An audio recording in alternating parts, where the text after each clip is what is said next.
So ito yung gagamitin natin pang baklas na pito.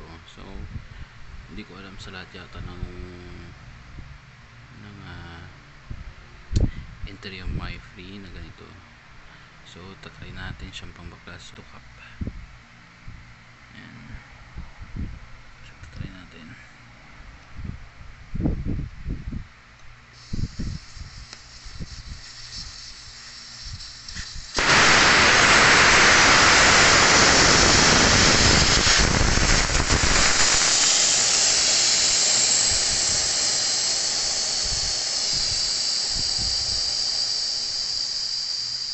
So yun, tanggal na yung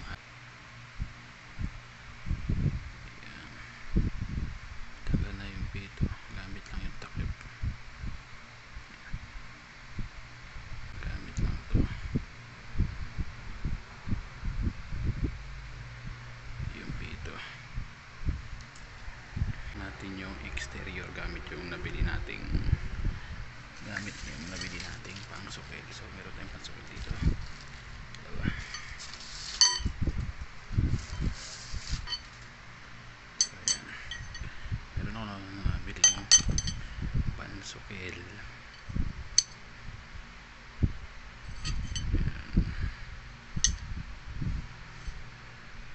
Siya. So gagamitin natin ito pantanggal yung interior sa loob, yung sa exterior.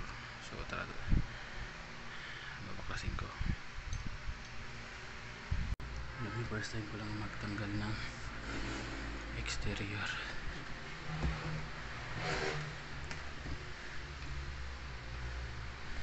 Nga pala guys, yung Dora is ano na yan, tubeless na. So ang ayusin lang natin dyan is yung rim. Tatapalan natin siya ng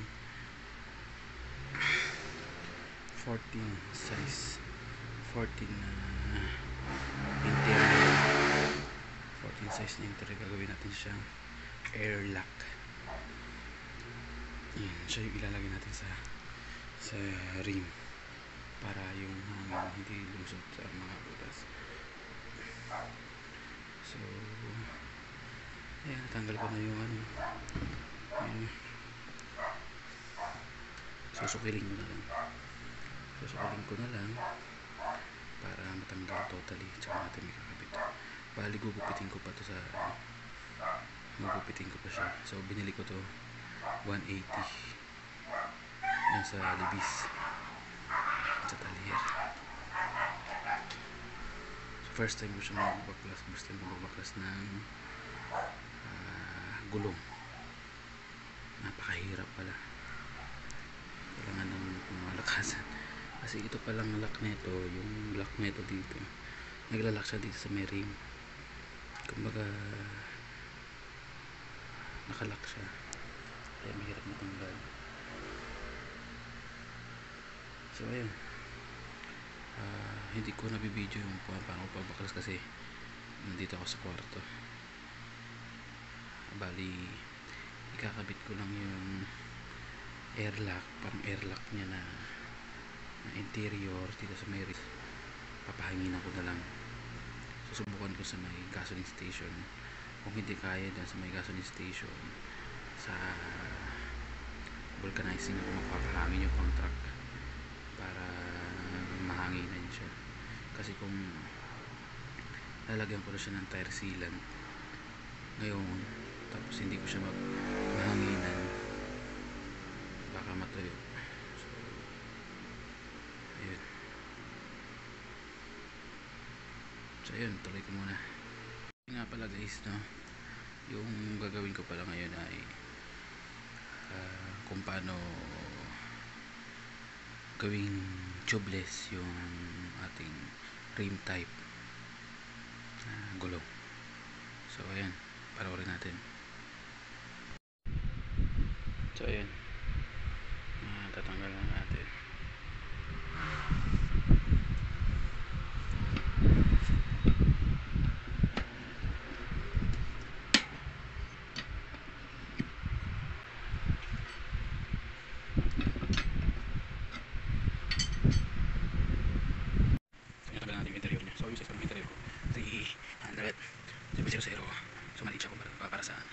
90 by 17.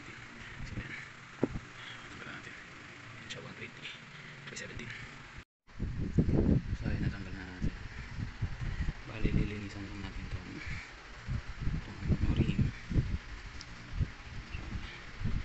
para makatakas, hindi magkus ng butas. So bakit tayo maglalagay ng airlock na 14 para pag luminat na silot hindi rin masisira itong rim natin. Bali ito tsaka yun, magdidikit na lang. So dapat natin yung 14 dito para cover yung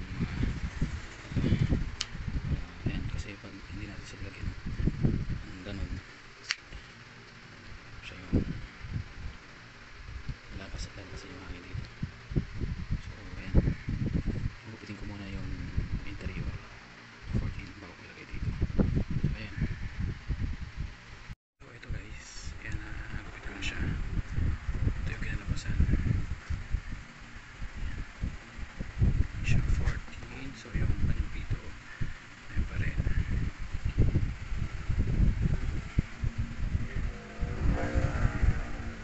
Yung kanyang pito, so ilalapat na natin siya doon sa ring, sa may ring. So bakit ang suot pala nito guys is 300 na 14, 300 na interior na 14, then lalagyan natin siya sa 17 na ring para sige. Then bakit 300? Para mas malapit siya kasi kailangan sumobra siya dito kailangan susobra siya dito kailangan susobra siya, yung sobra ikakat na lang natin. So tara, ikabit ko na. So hindi ko na nag-video, hintayin nyo na lang doon sa matapos. Then guys, ito yung kinalabasan. Yan, so nirapat natin yung interior, yung inner tube na 17. So yan, may pasobra siya. Nakita nyo, may pasobra yan. May pasobra siya para kapitan. Pakakapitin muna natin yung exterior dito, tsaka natin siya puputulin. So ayan, yan itsura niya. Ayan guys, ito yung sobra. Ilipat natin yan after. Lagay ko na rin yung pito, yung tag, na yung nilagay ko na rin yung lock ng pito niya para hindi siya mabalot.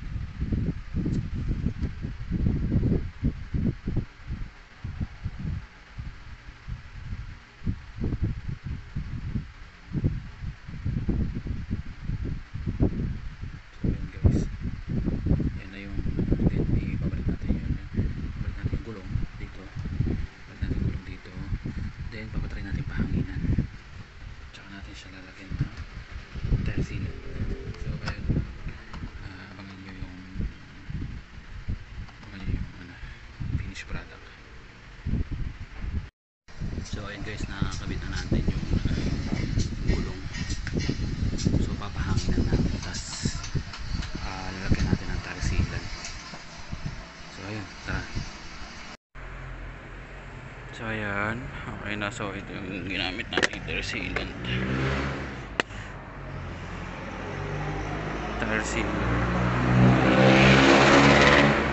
So 300 ml siya.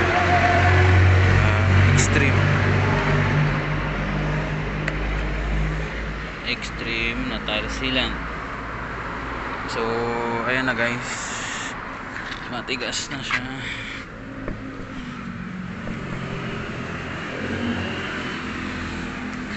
40 PSI yung hangin. Ayan. So ayan, tumigas na. So the existing guys, iaano natin, puputulin natin yung existing, kakater na lang natin yan. So 41, ayan, 41. Ikakater na lang natin. Ikakater natin ng maayos kasi pangit pagka So ayan, nakita nyo yung finished product. Yung tigas na yan. 40 PSI. 40 yung 40 yung ano niya. So rim type na tubeless. So ayan, ako na gumawa kasi madali lang palang gawin. Madali lang pala siyang gawin so far. So ayan, I hope na I hope na magiging okay siya sa rides ko pauwi ng Pangasinan. So bakit nga ba ako nag tubeless? Kasi yung rear tire ko guys, inner tube yan, naka interior. Bali ang nangyayari lagi sa C5 or sa sulok ng kalsada, nabubutasan ako. So siguro makakatulong to para hindi ako maabala sa aking pagpasok sa biyahe. Kaya ako nag tubeless type na wheel set. So ayan, medyo hindi maganda yung pagkakablog ko or pagre-review ko paano mag-tubeless ng rim set. Sana naintindihan ko or may naitulong ako na kahit kaunti.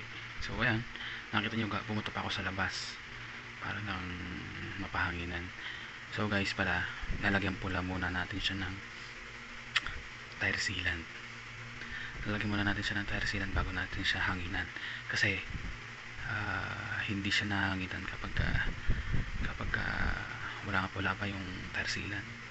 So bali naglagay muna ako ng tire sealant bago siya hinanginan. So inalog-alog ko muna siya, pinaikot-ikot ko yung gulong para yung tire sealant kumalat. And then ayan, so far quality naman yung so 40 PSI. Ayan, so hindi ko muna siya kakabit ngayong gabi kasi palilipasin ko muna siya ng hanggang bukas. Kung lumambot, wala lambot man siya or ganun pa rin, matigas. So good yung natin, yung setup natin dyan. So kung malambot naman siya bukas, bali siguro magdadagdag tayo ng tire sealant bukas. Papakita ko sa inyo test ride or ikakabit natin siya sa motor para makita natin kung bumigad ba siya or gumaan or same pa rin dun sa weight na natakbo nung inatube siya. So ayun, ikakat natin yan dito, ikakat natin yan paikot yan, ikakat natin yan paikot para matanggal. So gagawin ko para hindi madamay yung gulong, kukuha ko ng pantapan dito, kahit card or sa anong manipis na bagay na para hindi matamaan to, para ito lang yung matanggal. So ayun, tara. So ayun guys, natanggal na natin. So ayun, tignan nyo naman, kawawan na yung rim ko sa baklas ni Kuya vulcanizer. Ayan durog na durog. So so makita nyo, wala na, hindi na halata masyado yung niya, yung inner tube na ginawa natin airlock. So ayan, sana nagustuhan ninyo ang video na to. Click and share, subscribe na rin sa mga hindi pa nakaka-subscribe.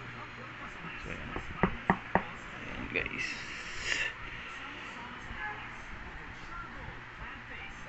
so ayan siya.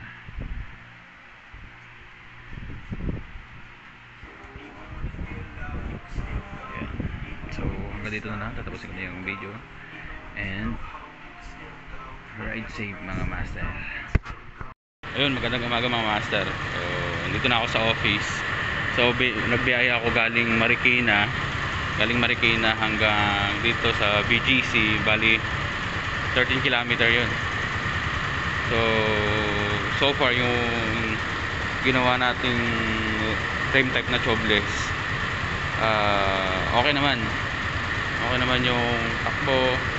Wala namang ano, pero halata akong bumigat yung takbo. Bumigat yung gulong. Hindi siya yung normal na parang yung before, kung yung parang hindi siya magaan. Parang bumigat siya. Parang bumigat yung takbo niya. So, ayun. Yan siya. Goods na goods. So, ayan si Aphrodite. Ayan si Aphrodite. Naglagay na ako ng box kasi uwi ako ng Pangasinan. Ayan. So, ayan. Ayan yung gulong natin, Dora. So, nabili ko yung Dora na 120/90 by 17 sa Swabs. Ayan. Ano na siya, tubeless type na gulong. So, yung harap natin, papalitan natin yan soon. Ng, ano na rin, Dora na tubeless na rin. So, ayan. Hanggang yun lang, dito ko na tatapusin yung vlog natin, yung video natin sa paano mag tubeless ng rim set ng motor natin. So ayun, sana may natutunan kayo. And din yung feedback, okay naman yung takbo. Medyo bumigat nga lang. So ayun, ride safe mga master.